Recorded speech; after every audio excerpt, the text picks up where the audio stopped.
According to the Minneapolis Star Tribune, the Kekekabic Trail is renowned among hikers to be Minnesota's meanest, wildest trek.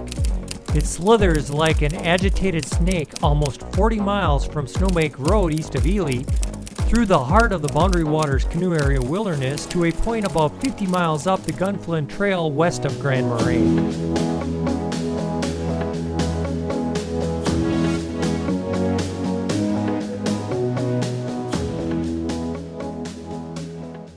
Good morning, friends. I'm back in the Boundary Waters Canoe area wilderness in the Superior National Forest.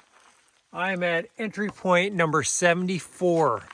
If that sounds familiar to you, that is where I was just a few weeks ago when Rob Pelton and myself hiked the Snowbank Trail. But this time I'm back and I'm going to be hiking the Kekekabic Trail. I mentioned this in that past video, which you can see right up here in the cards. But the Kekekabic Trail is about 39 miles each way. I am going to be doing a yo-yo, which means I'm going to be hiking all the way to the end and then coming back. And I'm going to be trying to do it in 4 days, which is a very aggressive hiking plan, but I like to do that. I like to occasionally do these challenge hikes where at times I'm going to be saying, what was I thinking? But I like to push myself. I'd like to be tired. Now, the Kekekabic Trail, another reason why I'm doing the yo-yo is this is the most remote trail I've ever hiked on. I've hiked in the in the Rocky Mountains, the Smoky Mountains, the Black Hills, the Grand Canyon. This 38 miles, there's no trailheads, there's no roads, anything on the whole trail.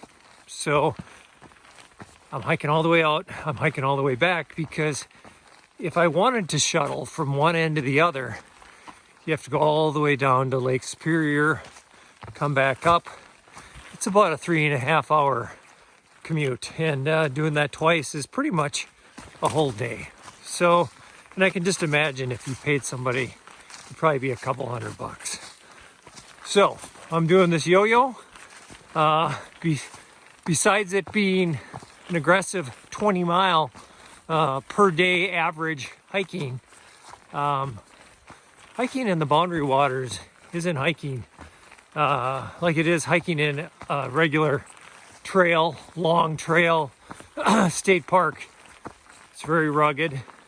Now, I'm not going to say that it's poorly maintained because there is a group that maintains it out here.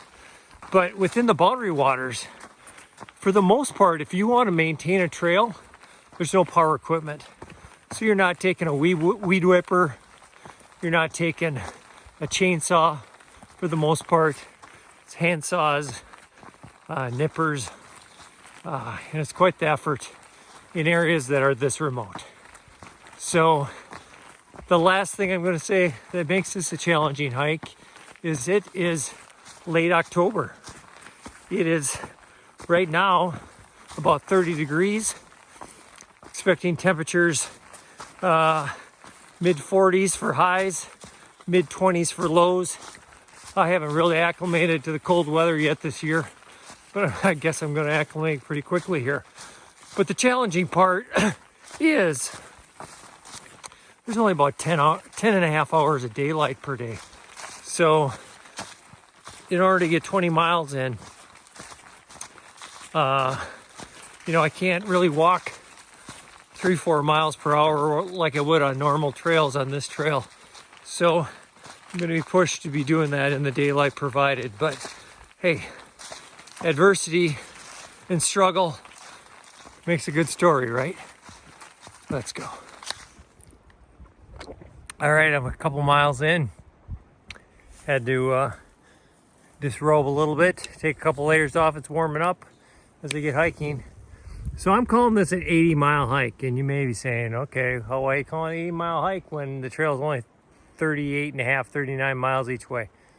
Well, I already took the wrong way. Went out on this little dead-end peninsula on Snowbank Lake. So the good news is you have a good view. The bad news is I hiked the wrong way. Not that far though. So gonna cut back, keep on going. I'm about 8 miles in. I've come to the intersection that goes around Disappointment Lake. So this, I hiked on this trail a few weeks back and went that way. So I'm keep on heading east here on the Kekekabic Trail, and you'll see there's a little post here. And one of the things that I'm keenly aware of is I am hiking in a very remote area solo. So I'm going to be camping out tonight, probably, I don't know, 18 miles away from the nearest road or, you know, any sort of civilization. So, you know, anytime I'm walking out here and I kind of twist or roll my ankle a little bit, I'm like, ah! But I am hiking with the Garmin InReach Mini. So if something big should happen, hopefully that can reach out to people. And, you know, I talked with my wife and told her exactly where I was going, showed her a map. And I'm on the plan with my Garmin where she can track me every 10 minutes. It pings where I'm at, and anybody can see it on a website. So being cautious, but not overly concerned. I've come across what appears to be a gigantic saw blade.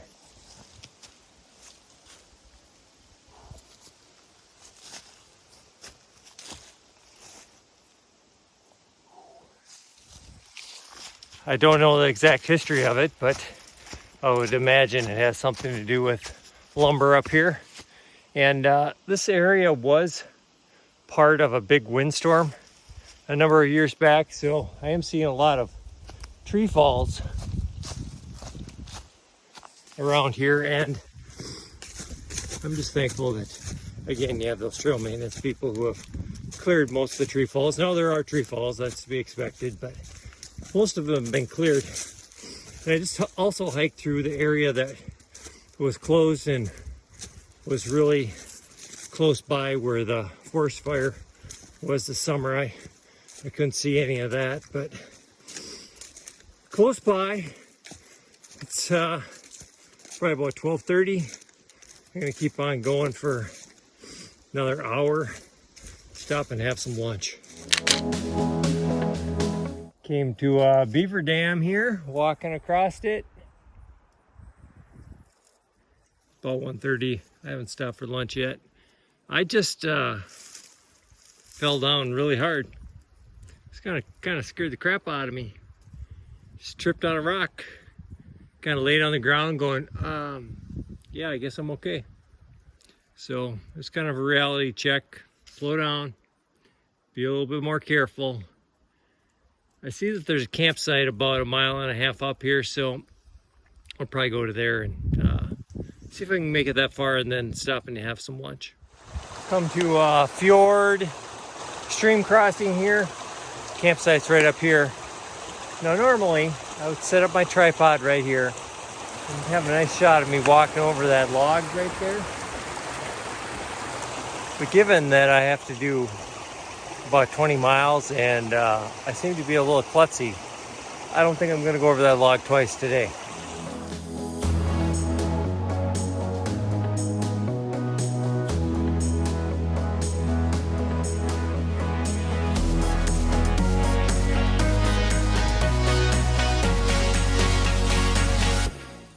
I came to a little portage trail that crossed the main trail back there. Walked down to the lake here. Had some lunch. Carried in a foot long from Subway. It's kind of chilly when I stop hiking, but Gonna get to camp tonight. We'll see. Keep on going. There's a campsite about 5 miles up, and then there's one other one 10 miles up. So I'll get to the one 5 miles up and make a decision if I'm going to go that extra 5 miles and if I have enough daylight to do so. Well, I flew right past that first campsite. Looking at the sun, I probably got an hour and a half till it gets dark. But I had to stop here just for a second and show you the view.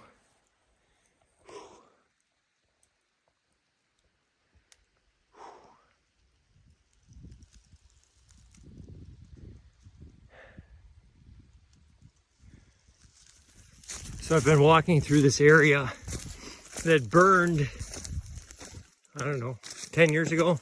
You have all these new trees growing up, which is kind of cool, right?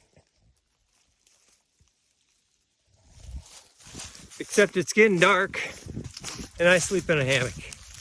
So I'm hoping I see some bigger trees here. I mean, I've got 3 or 4 miles to go. So hopefully I get out of this burn area into a campsite that is adequately stocked with larger trees that I can hang a hammock from. All right, critics, well over 80 miles. Wasn't paying attention. Coming down this big hill, thinking, ooh, look at that nice lake. Campsite by the lake. I turn on my Avenza maps, locate myself. I'm going down this big spur trail by a tower that used to be here going down the Kekekabic Lake. Great, right? Except it's getting dark. I'm trying to get to camp, so backtracking right now. I don't even know where I missed my turn, but that'll be interesting to see. If I was an idiot, oh yeah, look at that, look at that. There's a blue flag right there. I'm the moron that goes over the rocks and around the stump. Made it to camp. Not much of a camp here, but it'll do. Let's see, here's the fire ring. I'm probably gonna hang right over the fire pit, my hammock. And there is a pretty nice looking lake right out here. But I'm gonna try to get set up here before it gets too dark. Find a place to hang my food bag, relax. Got my hammock all set up over here. Right on rock here, so none of the stakes went in. Just put some big rocks over the top. I'm right next to my fire grate here, and I'm using it for a little table. Gonna boil some water, get my dinner, rehydrating, chicken Alfredo, pasta. Get my water boiling, pour it in there. Then I'm gonna go look for a place to hang my bear bag. And it's pretty cold out here, but it's gonna be colder in the morning. So gonna filter some water, get all my water bottles filled up, get that water filter back in my pocket, keep it warm. Hopefully my water bottles aren't too frozen tomorrow morning. And yeah, I'm looking forward to getting in my hammock. Got my 20-degree quilts. You know, it's only like 6:30, 7 o'clock, so I'll have a little bit of time to relax, watch some Netflix. I'm not the type of guy that can sleep for 12 hours, so hopefully I'll sleep for a while and wake up, probably pack up in the morning in the dark and get rolling.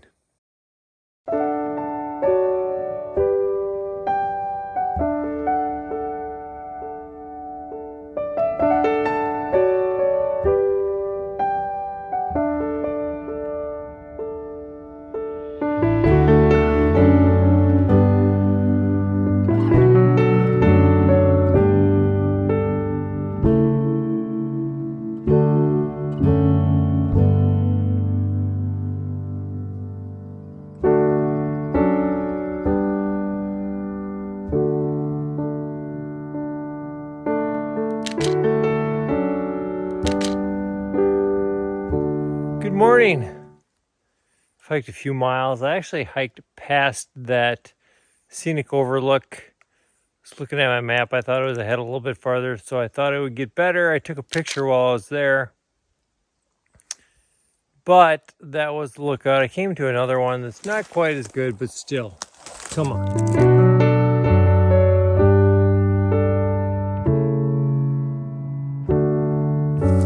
There's something that I haven't addressed yet. It is late October.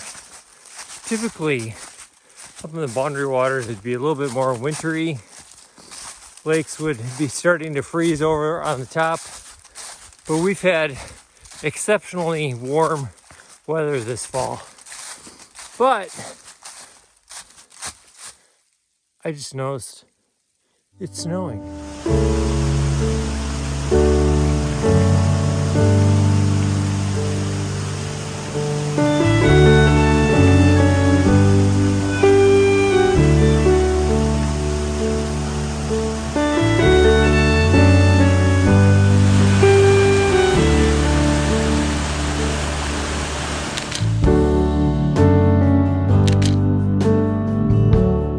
A little more climbing in this section, but with the climbs come the views.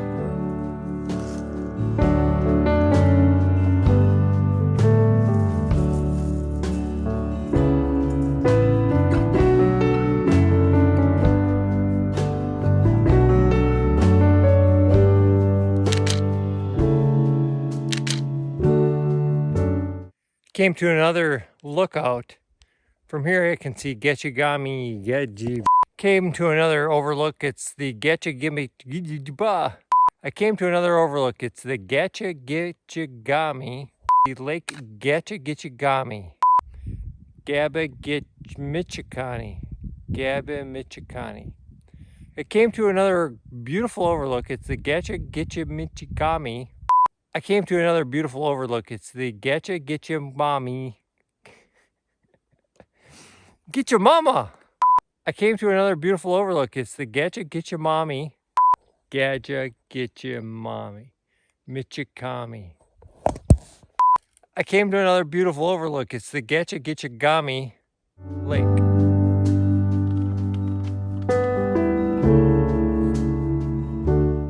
I came walking along, walked through this beautiful campsite on lake. If you are on the NCT Avenza maps, this is at mile marker 476. Fired right there, looking right over this nice lake.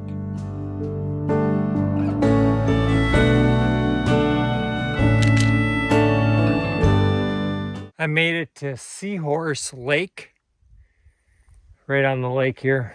Really beautiful.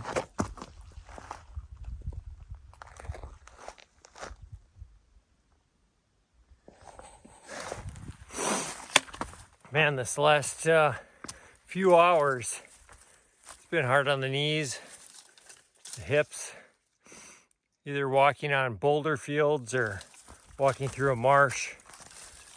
But we'll keep rolling along. I'm following a fairly fresh moose track here.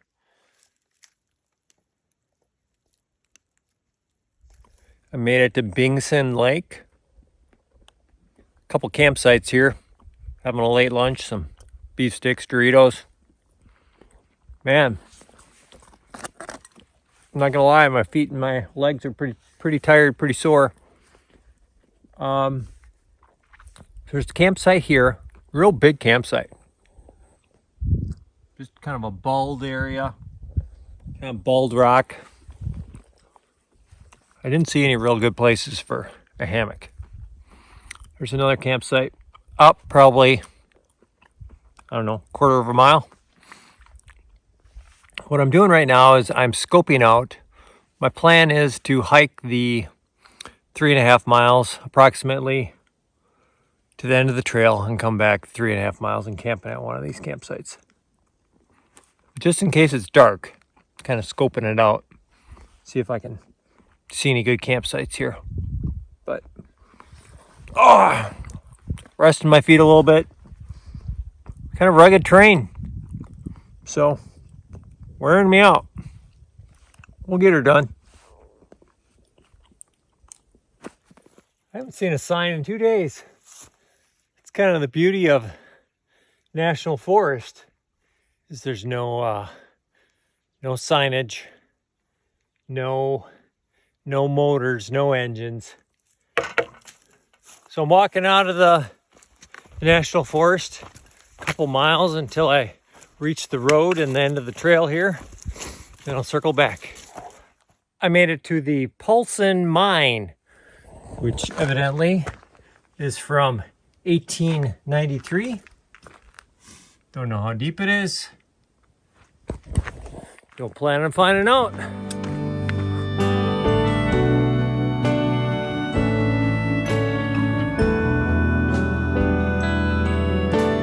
Woo, I did it.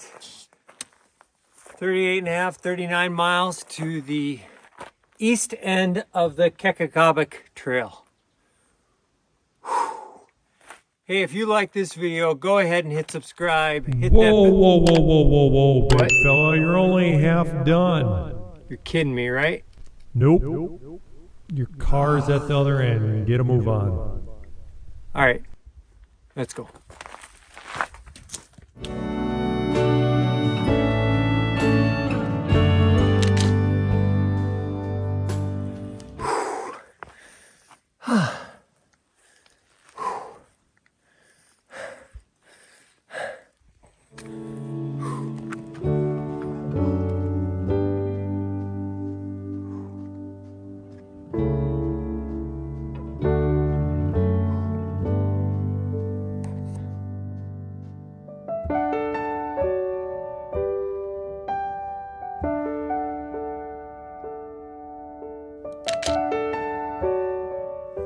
Hey, I made it to camp.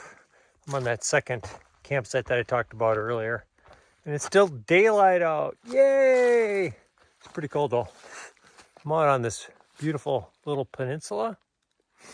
I'm going to set up my hammock and filter some water and get in my hammock because I'm a little cold. Well, it was a good day of hiking. A hard day of hiking. May have put in less miles than yesterday, but there were some tough miles. Tough terrain. At times I was not enjoying myself. And you wonder, why am I doing this? That's why I do it. It's beautiful out here. I'm going to go back and make some dinner, settle into my hammock for the night. We'll see you tomorrow.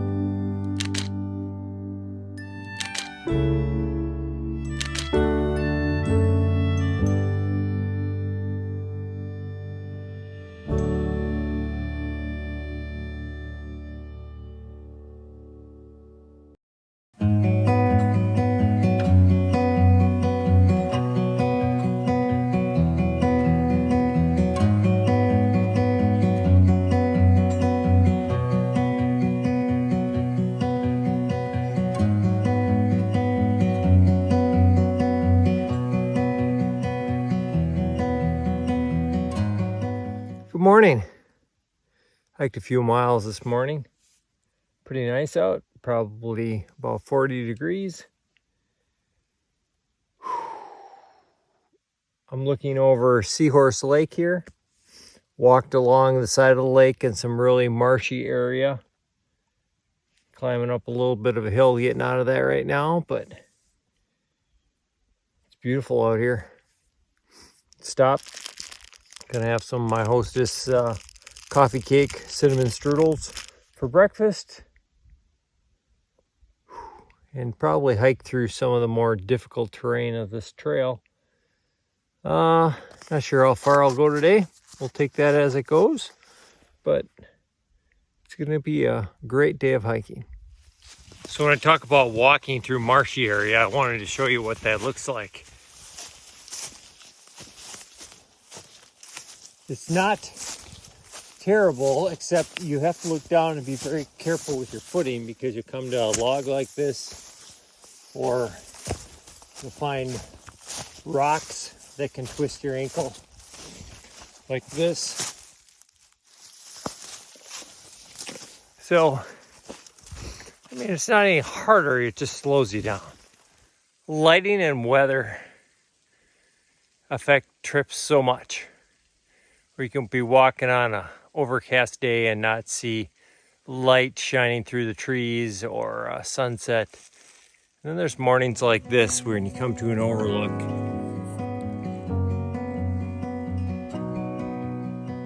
And that sun just going through the clouds on the horizon and the lake. The colorful leaves. Just spectacular.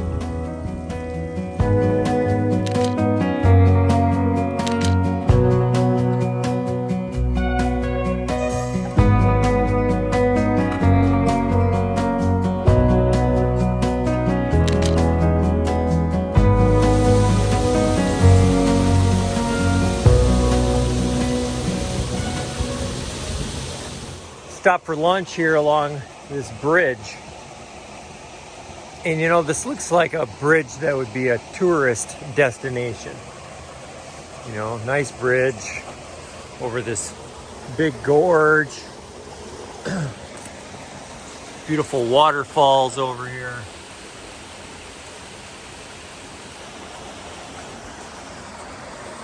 But then I have to remind myself, I'm 12 miles away from the east end of the trail and 26 miles away from the west end of the trail. And I haven't seen anybody out on the trail other than I saw a guy about 2 miles away from one end, and as I started, like 4 guys hiking out real close to the other end. So in the middle here, there really isn't anybody. If I see somebody today, I'll probably be surprised. But you have to appreciate this bridge. Not only constructed over this gorge, but all this big lumber, you know, and the metal. You know, these were made from trees, the handrails. But how'd they get that lumber in here, being so far away? Did the air drop it? Did you guys hike it in? Did they bring it in on canoes? If you know, comment down below and let me know. I made it back to that scenic overlook. Want to see?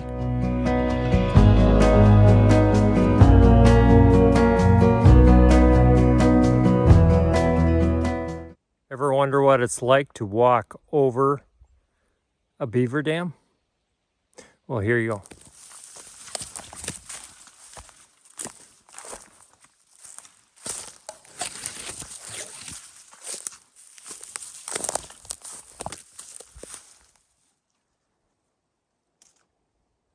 About 4 o'clock.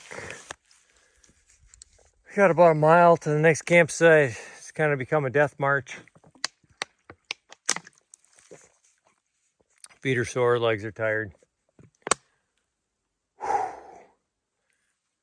think it's time to turn on some music. Try to give myself some energy. Get to camp.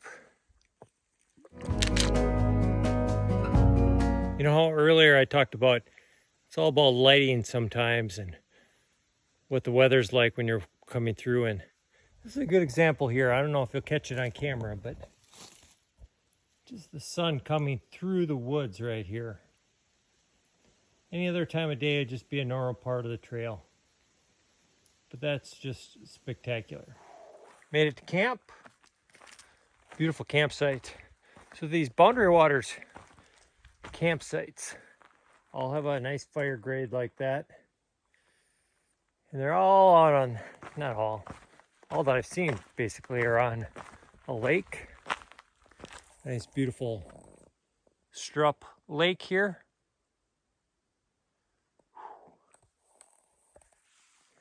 They aren't as big a campsites as I'm used to going on some trails.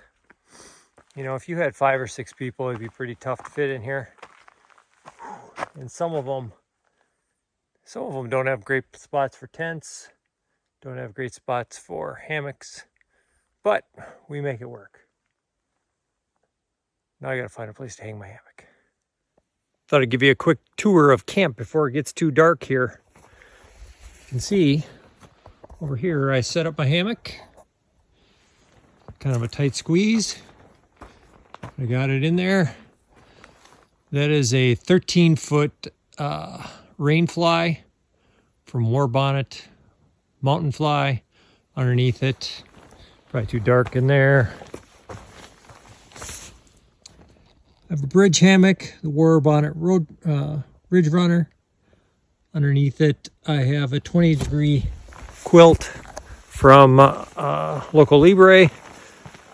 20-degree top quilt from Hammock Gear. Fire grade. Beautiful sunset. Dinner is hydrating. Chicken teriyaki with rice. We'll see here. I got my bear blind hung up over there to hang my food. Very poorly, but it'll have to do. Yeah, I might build a campfire tonight, just a little one. We'll see what happens. I got my campfire going. Very relaxing to look at the flames over the lake. It's a good day of hiking. It really wore me out. Tomorrow's my last day. I have about 18 miles to go, and then the drive home. So I'm going to enjoy my last night out here on the lake. We'll see you in the morning.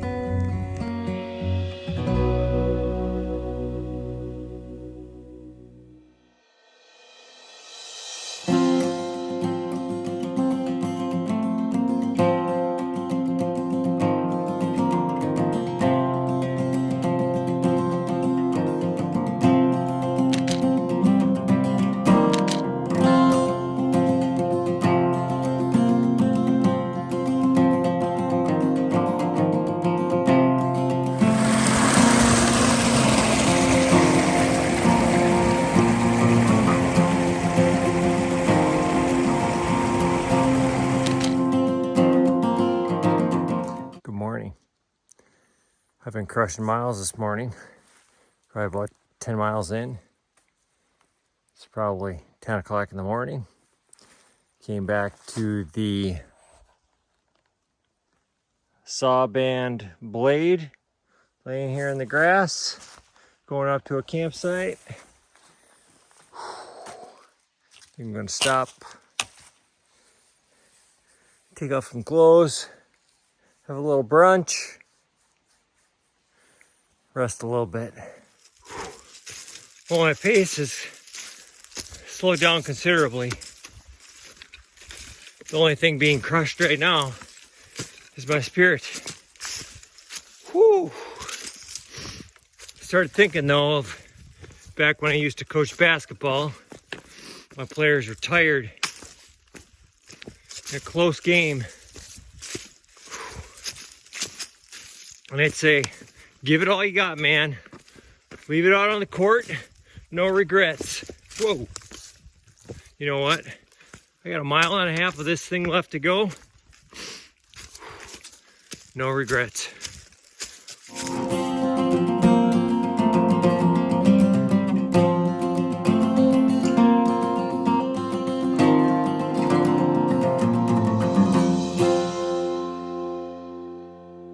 I did it. Made it back to the trailhead. Woo!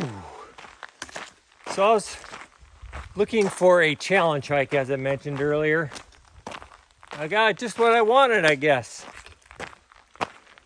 This hike tested both my endurance, my perseverance, both physically, emotionally, mentally. It's probably the hardest 80 miles I've ever hiked, and a lot of that is more self-induced than anything. Trying to do this trail in 4 days this time of year with the short days, it was a little stressful. Then I didn't see anybody for the rest of my hike. So You know, I looked at this map. I got excited when I looked at how remote it was, how far it was, and just the thought of doing it by myself. But I probably wouldn't try that again. You know, I kept on thinking about if I broke my ankle right here, what would people have to do to come get and save me? You know, how far am I from each end? That sort of thing. But I got her done, so woo, buddy! Am I done now? Yep, you're done. Good job, buddy. Go change your clothes and go get some real food. Hey, if you like this video, go ahead and hit subscribe. Hit that bell notification. They'll tell you when I put out new videos. Check me out on Teespring. I have all sorts of great photos from this hike. I'll post those in Instagram and in Facebook. Thanks for coming out. I'm going to go to Dairy Queen and get the biggest cheeseburger they have in Ely. We'll see you on the trail.